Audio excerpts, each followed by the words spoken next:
Welcome back to another episode of Skate Fast, Turn Left. For this episode, we are going to be talking about indoor championships around the world. So a little different. I'm not going to be interviewing anybody. We're just going to talk and react to some of the races, that are going on indoors.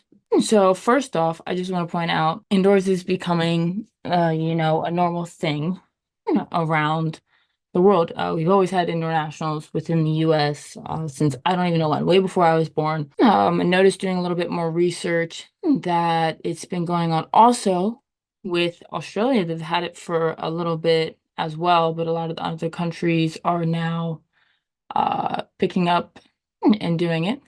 We've had some international skaters at the Emerald Coast Inline Challenge, from Italy, Colombia, I think Switzerland, as well as some other countries that I'm missing in, and I apologize for that. But the main thing is they're having indoor championships in their own country. I think a little bit ago, about 2 or 3 weeks ago, was the French championship.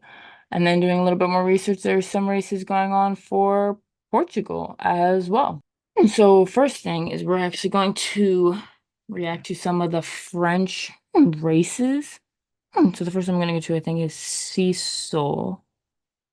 He put some races out there. So first one we're going to watch is, here we go. The sprint, I believe. That first turn. Their corners look a little tighter than ours, but I can't really tell, unless you're really skating them.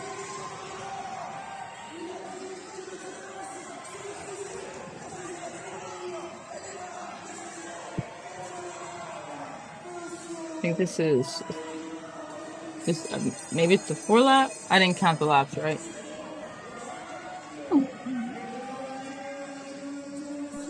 Start to finish, winner.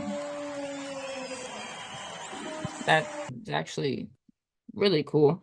So watching that video, another thing to point out is they're not in a rink. They're in a gym.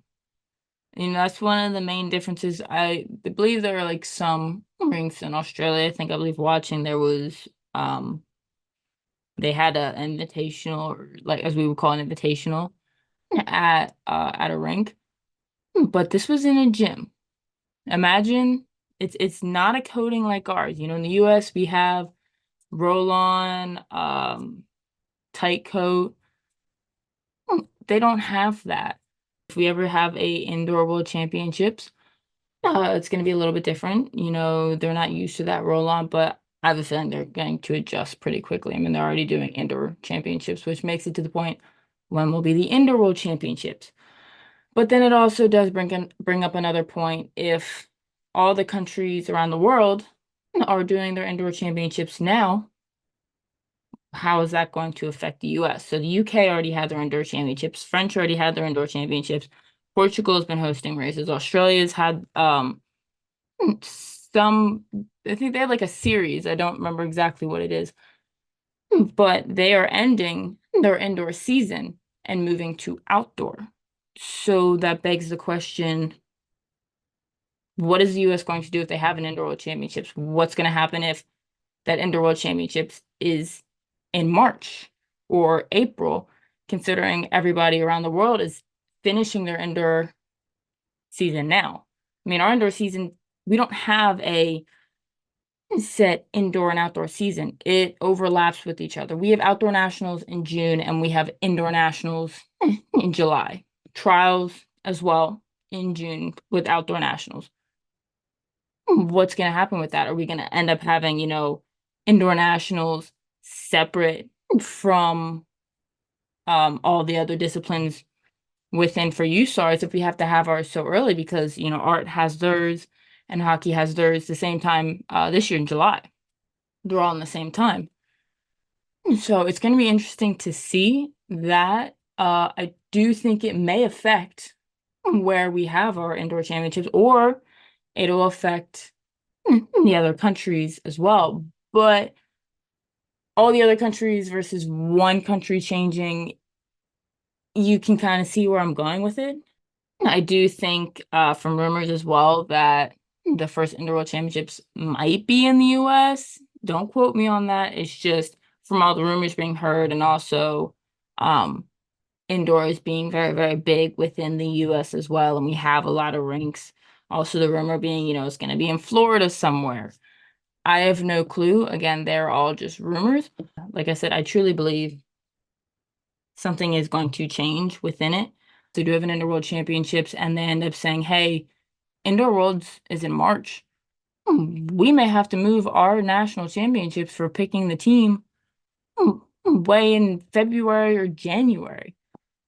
Um, I don't know if a lot of people have thought about that with all these other countries having, their their championships. I've seen a lot of other people posting about, okay, indoors is in all these other countries.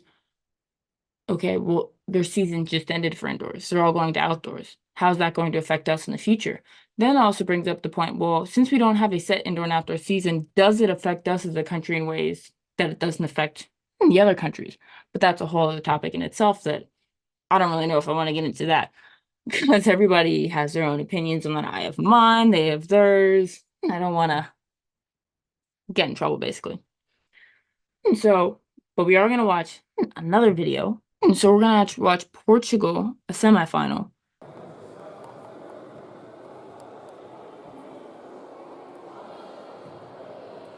Also, I think a lot of people wearing outdoor wheels in these races because it is a gym floor.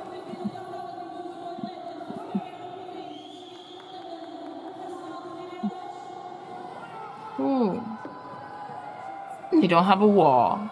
Well, actually, that's a lie. They have a wall on one side, not on the other, which is kind of like a rink. Some rinks don't have walls, but they have a lip. They actually just put cones out.